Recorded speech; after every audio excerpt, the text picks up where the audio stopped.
لاہور کی تپتی دوپہر میں جب سورج سوا نیزے پر تھا، ارسل کے گھر میں جذبات کا پارا اس سے بھی کہیں بلند تھا۔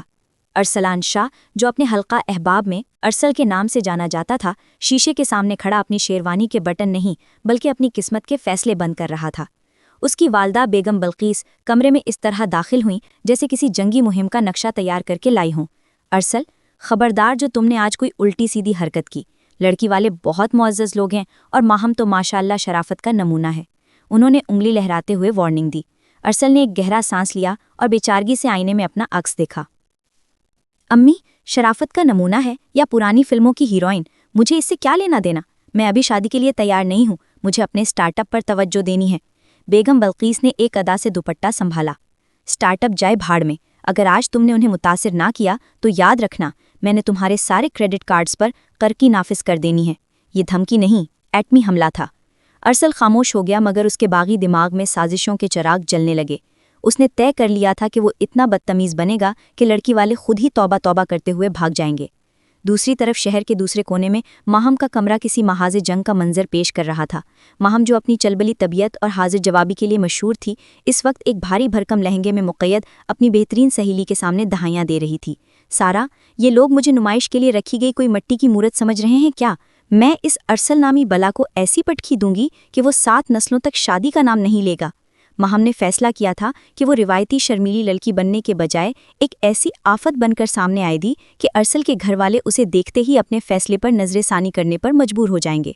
اسے کیا معلوم تھا کہ دوسری طرف بھی شامت کا ایک طوفان تیار ہو رہا تھا۔ شام کے سائے گہرے ہوتے ہی ارسل کا خاندان ماہم کے گھر پہنچا۔ ڈرائنگ روم کی فضا میں گلاب کے عرق اور مہنگے پرفیومز کی خوشبو کے ساتھ ساتھ ایک انجانہ تناؤ بھی رقص کر رہا تھا۔ جب ارسل اور ماہم کی پہلی بار نظریں ملیں تو وہ لمحات کسی رومانوی فلم کے نہیں بلکہ کسی ایکشن مووی کے اس منظر جیسے تھے جہاں 2 حریف ایک دوسرے کی طاقت کا اندازہ لگاتے ہیں۔ ارسل نے ایک مصنوعی غسیلی شکل بنائی جبکہ ماہم نے ایک ایسی مسکراہٹ دی جس میں معصومیت کم اور وارننگ زیادہ تھی۔ کھیل اب شروع ہونے والا تھا۔ ڈرائنگ روم کی فضا اتنی بوجھل تھی کہ اگر کوئی سوئی بھی گرتی تو اس کی آواز دھماکے جیسی محسوس ہوتی۔ ارسل نے طے کر رکھا تھا کہ وہ اپنی گفتگو سے ماہم کے خاندان کو بدظن کر دے گا۔ اس نے صوفے پر ضرورت سے زیادہ پھیل کر بیٹھتے ہوئے اپنا موبائل نکالا اور لاپرواہی سے گیم کھیلنے لگا۔ بیگم بلقیس نے ارسل کے پاؤں پر چپکے سے ایک ٹھوکر ماری مگر ارسل نے ایک ایسی معصوم صورت بنائی جیسے اسے سمجھ ہی نہ آیا ہو کہ اسے تمیز سکھائی جا رہی ہے۔ بیٹا ارسل، سنا ہے آپ کا IT کا بہت بڑا کاروبار ہے؟ ماہم کے والد جناب مرتضیٰ نے ماحول کا تناؤ کم کرنے کے لیے سوال کیا۔ ارسل نے موبائل سے نظریں ہٹائے بغیر جواب دیا، جی بس گزارا ہو جاتا ہے، دراصل سارا وقت تو سوشل میڈیا کی فضولیات میں نکل جاتا ہے، کام وام تو بس نام کا ہی ہے، ویسے بھی زندگی میں رکھا کیا ہے، آج ہے کل نہیں۔ یہ سن کر بیگم بلقیس کے ماتھے پر پسینہ آ گیا جبکہ مرتضیٰ صاحب نے حیرت سے اپنی بیگم کی طرف دیکھا۔ اسی اثنا میں ماہم کمرے میں داخل ہوئی۔ وہ کسی غصے میں بھری شہزادی جیسی لگ رہی تھی جس نے زبردستی کا میک اپ تھوپ رکھا تھا۔ اس کے ہاتھ میں چائے کی ٹرے تھی مگر وہ اسے اس طرح لائی جیسے کسی کو زہر کا پیالہ پیش کرنے جا رہی ہو۔ ارسل نے اسے دیکھتے ہی پہلا حملہ کرنے کا سوچا، ارے واہ، چائے! مجھے لگا تھا اس گھر میں ڈائٹ کوک سے توازے ہوگی، خیر چینی تیز رکھیے گا، مجھے کڑواہٹ بالکل پسند نہیں۔ ماہم نے ایک گہرا سانس لیا اور دانت پیستے ہوئے مسکرائی، جی کیوں نہیں، چینی اتنی ڈالی ہے کہ آپ کو شوگر کا خدشہ ہو سکتا ہے۔ اس نے پیالی ارسل کے سامنے رکھی مگر اس طرح کہ آدھی چائے تشتری میں گر گئی۔ اوہو معاف کیجیے گا، میرے ہاتھ اکثر کانپنے لگتے ہیں جب میں کسی خاص نمونے کو دیکھتی ہوں۔ بیگم بلقیس اور ماہم کی والدہ نے ایک دوسرے کو دیکھ کر مصنوعی ہنسی مگر دونوں نوجوانوں کی آنکھوں میں چنگاریاں تھیں۔ جب بڑوں کی گفتگو ذرا گہری ہوئی تو ارسل نے ماہم کو اشارے سے گیلری کی طرف بلایا۔ دیکھو مس، جو بھی تمہارا نام ہے، ارسل نے تیکھے لہجے میں کہا، میں یہ شادی نہیں کرنا چاہتا، میں ایک بدتمیز انسان ہوں اور تم جیسی سادہ لڑکی میرے لیے نہیں بنی۔ ماہم نے قہقہا لگایا جو ارسل کو آگ بگولا کرنے کے لیے کافی تھا۔ تمہاری غلط فہمی ہے مسٹر سڑیل، میں خود تمہیں ریجیکٹ کرنے کے بہانے ڈھونڈ رہی تھی، میں نے تو سوچا تھا تم کوئی ڈھنگ کے انسان ہوگے مگر تم تو کارٹون نکلے۔ ارسل حیران رہ گیا، مطلب تم بھی ریجیکٹ کرنا چاہتی ہو؟ بالکل، ماہم نے چیلنج بھرے انداز میں کہا، تو کیوں نہ ہم ایک معاہدہ کر لیں، ہم دونوں مل کر ایک ایسا ڈرامہ کریں گے کہ ہمارے گھر والے خود ہی کانوں کو ہاتھ لگا کر اس رشتے سے توبہ کر لیں۔ ارسل کے چہرے پر ایک شیطانی مسکراہٹ آئی۔ منظور ہے، تو پھر تیار ہو جاؤ، کیونکہ کل جب ہمارے گھر والے ہمیں اکیلے میں بات کرنے کے لیے کیفے بھیجیں گے تو وہاں اصلی شامت آئے گی۔ دونوں نے ایک دوسرے سے ہاتھ ملایا، یہ جانتے ہوئے بھی نہیں کہ وہ آگ سے کھیلیں جا رہے تھے۔ اگلے روز لاہور کا سورج اپنی پوری آب و تاب کے ساتھ چمک رہا تھا، مگر ارسل اور ماہم کے دلوں میں سازشوں کے بادل گہرے تھے۔ دونوں خاندانوں نے باہمی رضامندی سے یہ طے کیا تھا کہ ان دونوں کو ایک مشہور کیفے میں اکیلے بیٹھ کر مستقبل کی منصوبہ بندی کرنی چاہیے۔ ارسل نے سفید رنگ کی کلف لگی قمیض پہنی تھی، مگر اس کے چہرے پر بشاشت کے بجائے ایسی بیزاری تھی جیسے اسے سزائے موت سنائی گئی ہو۔ دوسری طرف ماہم نے جان بوجھ کر ایک ایسا لباس زیب تن کیا جو اس کی شخصیت پر بالکل نہیں جچ رہا تھا، تاکہ ارسل کو ڈرا سکے۔ کیفے میں داخل ہوتے ہی ارسل نے کونے والی میز کا انتخاب کیا جہاں روشنی کم تھی۔ ماہم ہنستی ہوئی آئی اور کرسی کھینچ کر اس زور سے بیٹھی کہ ساتھ والی میز پر بیٹھے بزرگ چونک گئے۔ ارسل نے گھڑی دیکھی اور تیکھے لہجے میں بولا، پورے 10 منٹ لیٹ ہو، ویسے تمہارے جیسے لوگوں سے وقت کی پابندی کی امید رکھنا ہی فضول ہے۔ ماہم نے پرس میز پر پٹخا اور ویٹر کو آواز دی، بھائی کڑک چائے لانا، چینی اتنی ہو کہ چمچ کھڑا ہو جائے، اور ساتھ میں پکوڑے ملیں گے۔ ویٹر نے حیرت سے اسے دیکھا کیونکہ وہ ایک ہائی اینڈ اطالوی کیفے تھا۔ ارسل نے اپنا سر پکڑ لیا، ماہم یہ پکوڑوں والی جگہ نہیں ہے، یہاں پاستا اور کافی ملتی ہے، تھوڑی تو کلاس دکھاؤ۔ ماہم نے آنکھیں مٹکائیں، اوہ معاف کیجیے گا مسٹر برگر، میں بھول گئی تھی کہ آپ کو صرف پھیکا پن پسند ہے۔ خیر آؤ مشن پر بات کریں، میرے پاس ایک پلان ہے۔ اس نے جھک کر سرگوشی کی، اگر میں تمہارے گھر آ کر تمہاری ممی کی کسی قیمتی کراکری کو توڑ دوں اور تم میرے ابا کے سامنے سگریٹ نوشی کا ڈرامہ کرو تو رشتہ پکا ٹوٹ جائے گا۔ ارسل نے ایک لمحے کے لیے سوچا اور پھر مسکرایا، پلان برا نہیں ہے، مگر سگریٹ نوشی سے بہتر ہے کہ میں تمہارے ابا سے کہوں کہ میں اپنی ساری جائیداد ایک خیراتی ادارے کو بیچ کر ہمالیہ کی پہاڑیوں پر جوگی بننے جا رہا ہوں۔ وہ اپنی بیٹی کسی فقیر کو تو نہیں دیں گے نا؟ ماہم نے داد دینے والے انداز میں سر ہلایا، شاباش، یہ ہوئی نا بات، تم جوگی بننا اور میں تمہارے گھر والوں کو یہ باور کرواؤں گی کہ مجھے کھانا پکانا تو دور انڈا ابالنا بھی نہیں آتا اور میں سارا دن صرف شاپنگ اور پارٹیز کرنا چاہتی ہوں۔ دونوں اس شیطانی منصوبے پر اس قدر مگن ہو گئے کہ انہیں احساس ہی نہیں ہوا کہ وہ کتنی دیر سے ایک دوسرے کی آنکھوں میں آنکھیں ڈال کر ہنس رہے تھے۔ اچانک ارسل کی نظر دروازے پر پڑی جہاں بیگم بلقیس اور ماہم کی والدہ اتفاقاً شاپنگ کے بہانے داخل ہو رہی تھیں۔ ارسل نے فوراً اپنا ہاتھ ماہم کے ہاتھ پر رکھا اور ایسی شکل بنائی جیسے وہ کوئی بہت رومانوی بات کر رہا ہو۔ ماہم پہلے تو بوکھلا گئی، مگر پھر صورتحال بھانپتے ہوئے اس نے بھی ایک ایسی شرمیلی ادا دکھائی جو اس کے منصوبے کے بالکل برعکس تھی۔ دونوں مائیں دور سے یہ منظر دیکھ کر خوشی سے نہال ہو گئیں، جبکہ میز کے نیچے ارسل اور ماہم ایک دوسرے کو لاتے مار رہے تھے۔ شامت کا اصل آغاز تو اب ہونا تھا۔ اگلے اتوار بیگم بلقیس نے ارسل کو سخت ہدایت دی کہ وہ ماہم کو اپنے گھر چائے پر مدعو کرے تاکہ باہمی ہم آہنگی بڑھ سکے۔ ارسل اور ماہم نے فون پر پہلے ہی اپنی حکمت عملی طے کر لی تھی۔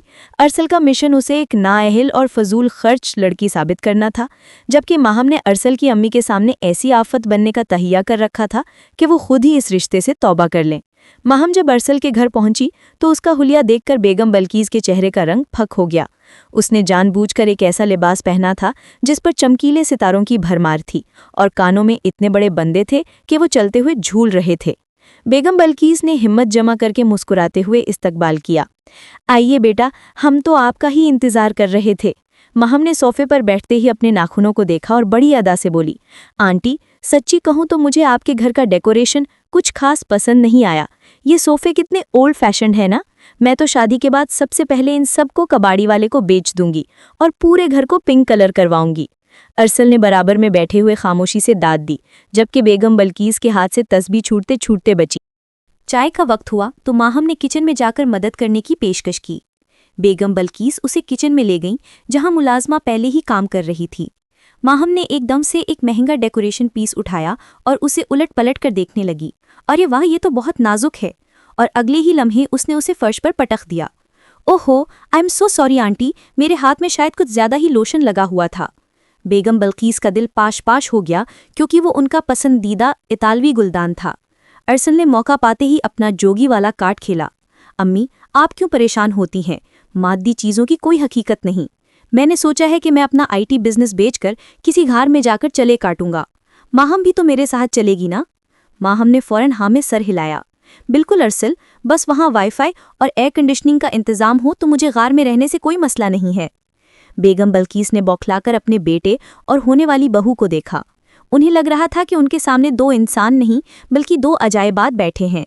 ارسل اور ماہم نے ایک دوسرے کو آنکھ ماری، یہ سمجھتے ہوئے کہ ان کا تیر نشانے پر لگا ہے، مگر وہ بھول رہے تھے کہ بیگم بلقیس پرانی کھلاڑی تھیں۔ انہوں نے ہار ماننے کی بجائے ایک نیا جال بننا شروع کر دیا تھا۔ کوئی بات نہیں بچوں، اگر تمہیں غار میں رہنا ہے تو ہم تمہاری شادی اسی غار کے تھیم پر کروا دیں گے۔ ارسل اور ماہم کے چہرے یکدم لٹک گئے۔ شطرنج کی اس بازی میں اب ایک نیا موڑ آنے والا تھا۔ بیگم بلقیس کی غار والی شادی کی پیشکش نے ارسل اور ماہم کے پیروں تلے سے زمین نکال دی تھی۔ وہ دونوں تو اپنی بدتمیزی کے زور پر اس رشتے کا جنازہ نکالنا چاہتے تھے، مگر یہاں تو بیگم بلقیس نے میت کو ہی بارات بنا دیا تھا۔ جب ماہم مقصد ہوئی تو ارسل نے فوراً اسے واٹس ایپ کیا۔ یہ تمہاری امی نے کیا کہا؟ کیا وہ واقعی ہمیں پتھر کے دور میں بھیجنے کے لیے تیار ہیں؟ ماہم کا جواب فوراً آیا، تمہاری امی تو مجھ سے بھی بڑی ڈرامہ کوئین نکلیں، اب ہمیں کچھ بڑا کرنا ہوگا۔ اگلے دن ارسل نے ماہم کے والد جناب مرتضیٰ کو ایک بزنس میٹنگ کے بہانے بلایا۔ ارسل نے طے کیا تھا کہ وہ اپنی نااہلی کا ایسا ثبوت پیش کرے گا کہ کوئی بھی باپ اپنی بیٹی اسے نہیں دے گا۔ مرتضیٰ صاحب جب ارسل کے آفس پہنچے تو وہاں کا منظر ہی عجیب تھا۔ ارسل نے ایک سستی سی قمیض پہن رکھی تھی، میز پر پاؤں رکھے ہوئے تھے اور اونچی آواز میں کسی فرضی بندے کو فون پر ڈانٹ رہا تھا۔ اوئے، میں کہہ رہا ہوں نا کہ سارا پیسہ جوئے میں لگا دو، ڈوب گیا تو کیا ہوا، ابا کی جائیداد کس دن کام آئے گی؟ مرتضیٰ صاحب کے گلے میں جیسے لقمہ پھنس گیا۔ ارسل نے انہیں دیکھ کر ایک لمبی جمہائی لی اور لاپرواہی سے بولا، ارے انکل آپ آئیے، دیکھ رہے ہیں نا کتنا بوجھ ہے مجھ پر۔ ویسے بھی میں نے سوچا ہے کہ یہ سافٹ ویئر ہاؤس بند کر کے میں شہر کے چوک پر پراٹھا رول کا ڈھابا کھولوں گا، سکون ہے اس کام میں۔ مرتضیٰ صاحب نے اینک ٹھیک کی اور ارسل کو ایسے دیکھا جیسے وہ کسی دوسرے سیارے کی مخلوق ہو۔ ادھر ماہم نے ارسل کی چھوٹی بہن، جو کہ ایک بلاگر تھی، کے سامنے اپنا اصلی روپ دکھانا شروع کیا۔ اس نے جان بوجھ کر اس کے میک اپ کٹ میں سے قیمتی لپسٹک اٹھائی اور اسے دیوار پر پینٹنگ بنانے کے لیے استعمال کرنے لگی۔ دیکھو زویا، یہ شیڈ کتنا پیارا لگ رہا ہے نا، مجھے لگتا ہے آرٹسٹ بننے کے لیے کسی مہنگی چیز کی قربانی دینی پڑتی ہے۔ زویا کی تو جان ہی نکل گئی، مگر ماہم نے ایک معصوم سی مسکراہٹ کے ساتھ کہا، ویسے بھی شادی کے بعد میں تمہارا سارا میک اپ اپنی سہیلیوں میں بانٹ دوں گی، بانٹنے سے پیار بڑھتا ہے نا۔ شام کو جب دونوں مکار کھلاڑی ایک پارک میں ملے تو ان کے چہرے مرجھائے ہوئے تھے۔ ارسل نے بتایا کہ اس کے انکل والے ڈرامے پر مرتضیٰ صاحب نے کہا، بیٹا محنت میں عظمت ہے، پراٹھا رول کا کام بھی برا نہیں۔ اور ماہم نے بتایا کہ زویا نے روتے ہوئے بیگم بلقیس سے کہا کہ بھابھی تو بہت فراخ دل ہیں۔ ارسل نے سر پکڑ لیا، ماہم، یہ لوگ ہماری برائی کو اچھائی کیوں سمجھ رہے ہیں؟ کیا ہم اتنے برے بھی نہیں کہ کوئی ہمیں ریجیکٹ کر سکے؟ ماہم نے غصے سے اسے دیکھا، لگتا ہے اب ہمیں اپنی شامت کو ایک قدم اور آگے لے جانا ہوگا، ہمیں ایکس فیکٹر استعمال کرنا پڑے گا۔ ارسل نے حیرت سے پوچھا، وہ کیا ہے؟ ماہم کی آنکھوں میں ایک نئی چمک آئی، ایک فرضی محبوب اور محبوبہ۔ ارسل اور ماہم نے جس ایکس فیکٹر کا سوچا تھا وہ در حقیقت ایک دو دھاری تلوار تھی، مگر رشتہ توڑنے کی تڑپ میں وہ یہ بھول بیٹھے کہ سچ کے پاؤں نہیں ہوتے اور جھوٹ کے پاؤں اتنے لمبے ہوتے ہیں کہ انسان خود ہی ان میں الجھ کر گر جاتا ہے۔ اگلے روز ارسل نے ایک نہایت اداس صورت بنائی اور بیگم بلقیس کے پاس جا کر بیٹھ گیا۔ اس کی آنکھوں میں مصنوعی آنسو تھے اور ہاتھ میں ایک پرانی سی ڈائری جس کے صفحات اس نے خود ہی چائے گرا کر پیلے کیے تھے۔ امی، میں آپ سے مزید کچھ نہیں چھپا سکتا، میرا دل کسی اور کے لیے دھڑکتا ہے۔ ارسل نے ہچکی لی۔ بیگم بلقیس نے چونک کر اینک ناک پر ٹکائی۔ کون ہے وہ بدبخت؟ میرا مطلب ہے کون ہے وہ لڑکی؟ ارسل نے ٹھنڈی آہ بھری۔ وہ ایک خیالی، میرا مطلب ہے وہ ایک بہت ہی غریب گھرانے کی لڑکی ہے گلے بانو، وہ پہاڑوں میں رہتی ہے اور بکریاں چراتی ہے۔ میں نے اسے قول دیا ہے کہ میں صرف اسی سے شادی کروں گا۔ بیگم بلقیس نے ایک لمحے کے لیے ارسل کو دیکھا اور پھر مسکرانے لگیں۔ ارے بیٹا، یہ تو بہت اچھی بات ہے، ہم بانو کو بھی گھر لے آئیں گے۔ ماہم اتنی کھلے دل کی ہے کہ وہ سوکن کو بھی بہن بنا کر رکھے گی۔ ارسل کا منہ کھلے کا کھلا رہ گیا۔ دوسری طرف ماہم نے اپنے گھر میں مجنوں بننے کا ڈرامہ شروع کر رکھا تھا۔ اس نے اپنے کمرے کی دیواروں پر ارسل کے بجائے کسی راجہ نامی شخص کے فرضی خطوط چپکا دیے تھے۔ جب اس کی والدہ کمرے میں داخل ہوئیں تو ماہم نے فوراً ایک خط سینے سے لگا لیا۔ امی، میں ارسل سے شادی نہیں کر سکتی، میرا دل تو راجہ کے پاس ہے جو ایک سرکس میں کام کرتا ہے اور موت کے کونے میں موٹر سائیکل چلاتا ہے۔ اس کی والدہ نے سر پیٹ لیا، مگر جناب مرتضیٰ نے باہر سے سن کر اندر قدم رکھا اور بڑی سنجیدگی سے کہا، بیٹا اگر وہ فنکار ہے تو ہمیں کیا اعتراض؟ ہم ارسل سے بات کریں گے، شاید وہ اور راجہ مل کر کوئی نیا بزنس شروع کر سکیں۔ شام کو جب دونوں مکار عاشق ایک بار پھر اسی پارک میں ملے تو غصے اور مایوسی سے ان کے چہرے تمتما رہے تھے۔ ماہم تمہارے ابا تو میرے اور تمہارے راجا کے بزنس پارٹنر بننے کو تیار ہیں، ارسل نے جھنجھلا کر کہا۔ ماہم نے اپنا سر پیٹ لیا، اور تمہاری امی تو گلے بانوں کو سوکن کے طور پر قبول کرنے کے لیے تیار بیٹھی ہیں۔ ارسل، ہمارے گھر والے اتنے لبرل کب سے ہو گئے؟ دونوں کو احساس ہو رہا تھا کہ ان کے گھر والے ان سے بھی بڑے اداکار ہیں۔ در حقیقت بیگم بلقیس اور مرتضی صاحب نے فون پر پہلے ہی مشورہ کر لیا تھا کہ یہ دونوں بچے صرف رشتہ ٹالنے کے لیے کہانیاں گھڑ رہے ہیں، اس لیے انہیں ان کی اپنی ہی منطق سے شکست دینی چاہیے۔ اب کیا کریں؟ ماہم نے بے چارگی سے پوچھا۔ ارسل کی نظر دور سے آتے ہوئے ایک کلفی والے پر پڑی۔ اس کے دماغ میں ایک اور شرارتی آئیڈیا آیا۔